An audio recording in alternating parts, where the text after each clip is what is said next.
Good morning, ladies and gentlemen. Welcome back to another episode here on European Confessions.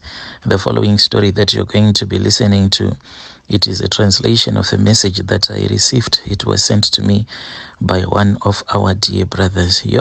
Strange things indeed, they do happen in this world. So I spoke with our dear brother for a very long time. He then gave me his confession. Our dear brother, he is saying that he is actually an elder at the church where he goes to.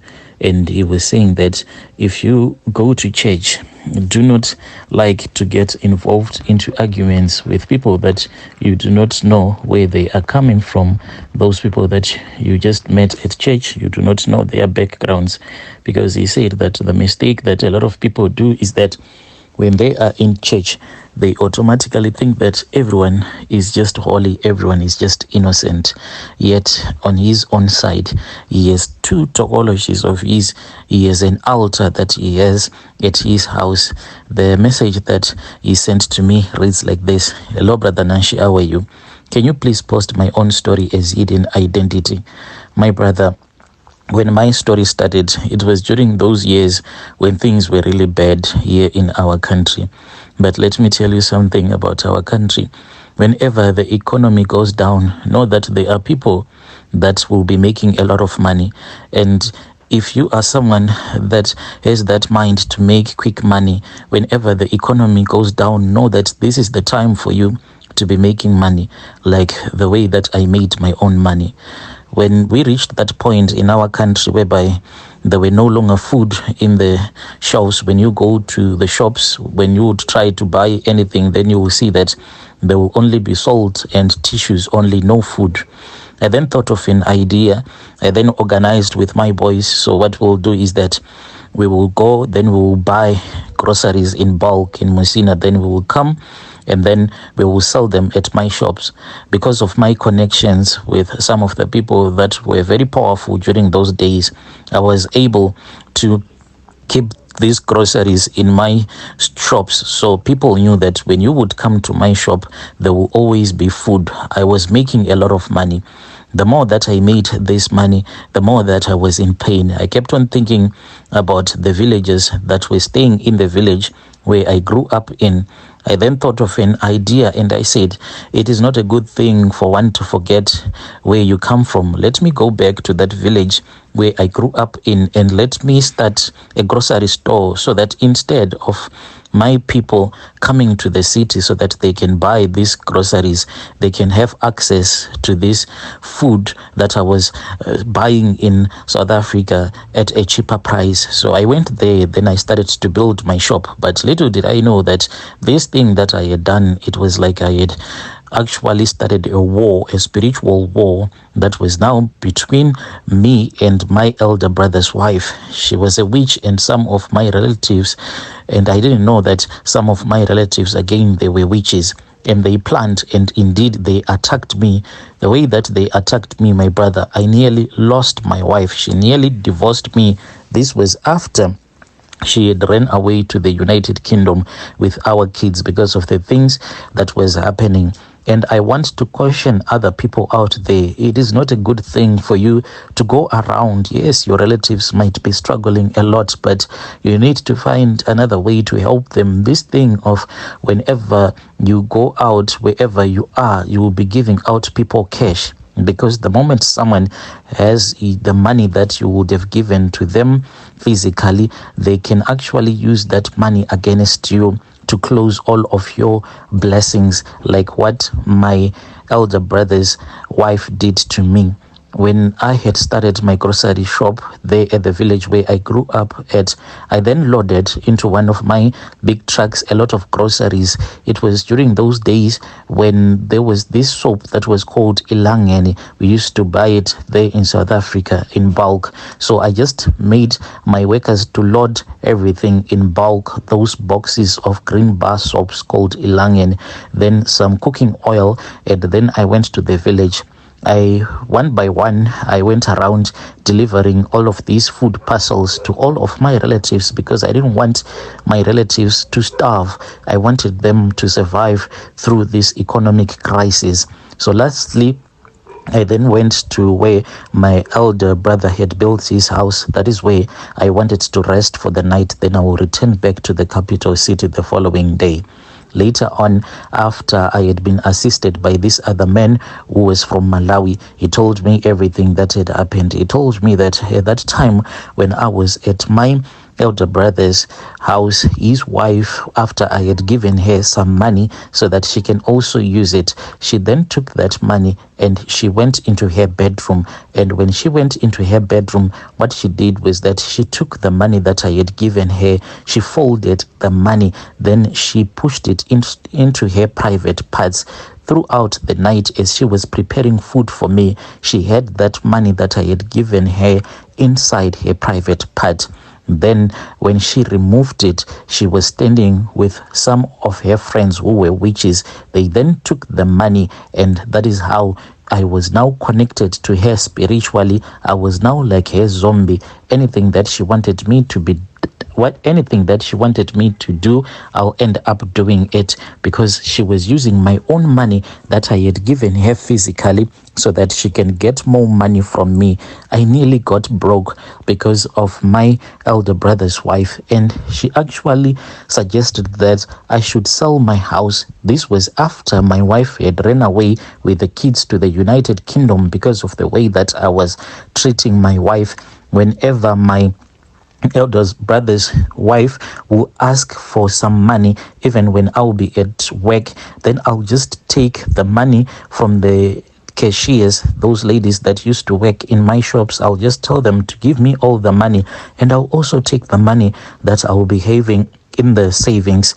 Then I'll send that money to my elder brother's wife. She bought a lot of livestock with the money that I was giving her.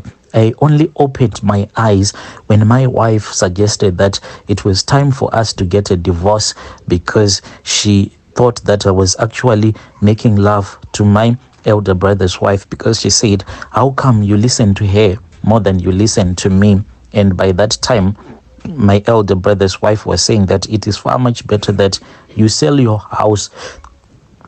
At that time, my elder brother's wife, she was saying that it is far much better for you to sell your house, or let's go and change the title deeds so that you can put my son's name, so that when you die, you will become the owner of that house. People, they need to be very careful. Yes, you might have the title deeds to your house, but if you come into contact with someone who is a witch who wants to destroy you, they can use their charms, and at the end of the day, you will find yourself donating your own house that you would have built using your own money, and you will donate that house to that person that will be bewitching you. This nearly happened to me. At that time, when I saw that my business was going down, my family had left me, my wife had run away from me, and she was in a land that was far away across a lot. At that time, when I saw that my business was going down and my wife had run away from me, she was now in the UK, and I was scared that maybe there she was going to get married. I started going around looking for someone who can assist me, until I met this other man who was a Nyau dancer. Those ones that are here in Zimbabwe, who originally come from Malawi, those ones that do their dances and their ceremonies, those ones that are called Nyau dancers. And I then met this other man who used to train them. He said that he could help me if I could help him.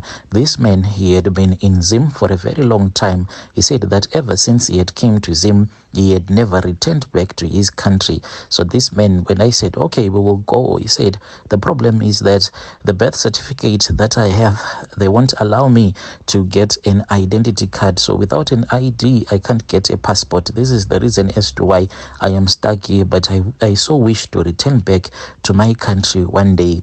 So I used the money that I had. This was like my last money. I sold one of my cars, and then we started to do the process. The birth certificate that he had, you know, those birth certificates that were not computerized. So each and every time when he would go there, they would deny him. So I used the money that I had gotten so that he can get a computerized birth certificate, and after that an identity card, then applied for the passport. And on our way, we then went to Malawi. When we arrived in Malawi, the man who assisted me, he was a kind-hearted man, and he explained to me everything that had happened for me to be broke the way that I was at that time. This man then gave me two idols. He said that these two idols that I have given you, they are going to be like your gods. They are the ones that are going to be giving you money. You need to respect them, and if you respect them, if you give them everything that they want you to do for them, then they are going to give you all the wealth that is in this world. So these two idols that he gave me, they are in form of wooden statues, and one of it is a representation of a man, and the other one, it is a female. So this man told me that when he created these two idols, he used the spirits of a couple that he knew after they had died. He then stole their spirits from the grave. So they work hand in hand because they were partners when they were still alive. So I then took those two idols, and he told me that when I would have arrived home, I was supposed to find a perfect spot whereby I was going to bury them. And when I arrived back home in Zim, I then did everything that he asked me to do. But maybe I made a mistake because I was not supposed to be seen by anyone, but there was someone who saw me. And I think that maybe that is where I broke that covenant that I had with that traditional healer from Malawi, because from there on, things changed. I started to make money, yes, but spiritually, I could sense that there was something bad that was about to happen. But in the meantime, I was angry about what my elder brother's wife had done to me. So I sent these two idols to go and destroy my enemies. I said, anyone who has ever hurt me, anyone who actually laughed at me after my wife had left me amongst my relatives, I now send you to go out there to fight with that person. If it means that you have to kill that person, let it be or let it be. I do not care anymore. That is how some of my relatives died. So this traditional healer told me that I had to dig up a very big hole, and after that I then buried those two idols, and on top I then planted a tree. And then what started to happen was that I was making money. But remember that I had one of my other gardener. This man, he was a drunkard. He never loved going to church. I used to force him before I had became a ritualist. But when I returned back from Malawi, this man, all of a sudden, he started going to church. And as someone who is an elder at church, I continued going to church. But this man, he started to destroy the covenant, the altar, because each and every night he would actually get out of his cottage where he was staying. Then he will start to pray. The moment that my gardener will start to pray, then I'll feel very hot, my brother, really, really hot. And I was finding a way for me to fire him, but I could not find any way to get him fired until this other time when he continued praying. And now he was praying right next to where my altar was at. That was where he was praying. So each and every time when he would be praying, I would feel as if someone would have thrown me into a lake of fire. Even sometimes when I would be at church, there was this other certain pastor. Whenever you would be preaching, I would feel as if the fire was falling straight from heaven and burning me alive. So I'll just get out of the church until he would have finished preaching. I'll just stand outside pretending as if I was doing something else, because I would be feeling really hot. And this gardener of mine, who was once a drunkard, he was now being a prayer warrior, and I didn't like it. So I then went to the police. I bribed the police, and I lied to this other guy that I knew at that police station that this guy had stolen some money from me. He was then arrested, and after that I fired him. So this man, when he went on his way, each and every time when he would go on his knees and when he would start to cry, because I had falsely accused him of stealing some of my property and money. Each and every time that his tears will be falling to the ground as he will be praying to God, I would feel as if there was a fire that will be raining down from the heavens and destroying me. So what I did is that I then went to that tree where I had buried my idols and planted that tree, and I started to speak with my idols. I then sent those two idols of mine like I had done before. These demons then rose up from the earth and went to fight with that man, because I wanted him to die, because he was disturbing my peace and disturbing my business. I wanted him dead. They went there to destroy this man. But when they got there, they said that they saw a lack of fire. So they came back running, my brother. And at that time when they came back, I was busy sleeping and I was just snoring, enjoying my sleep. And then they started to beat me up. Oh yes, they were beating me up. That other idol that is in form of a man, that idol was actually grabbing me by the neck. And that other female idol, it was grabbing me by the balls. And as a man, if someone grabs you by the balls, it is very painful. So I would faint, and after fainting, one of the idols will actually breathe into my nostrils. Then I will wake up again. This process kept on happening, and they kept on blaming me, as they were telling me that I was the one who had caused all of these things to happen, because I knew that the place where I had sent them to, it was a place that had a lake of fire. Yet I sent them there. They said that they wanted to punish me. And at that time, one of my child who was in the United Kingdom one of my son who is in the United Kingdom at that time, his wife had given birth, and the child was 3 months when this thing happened.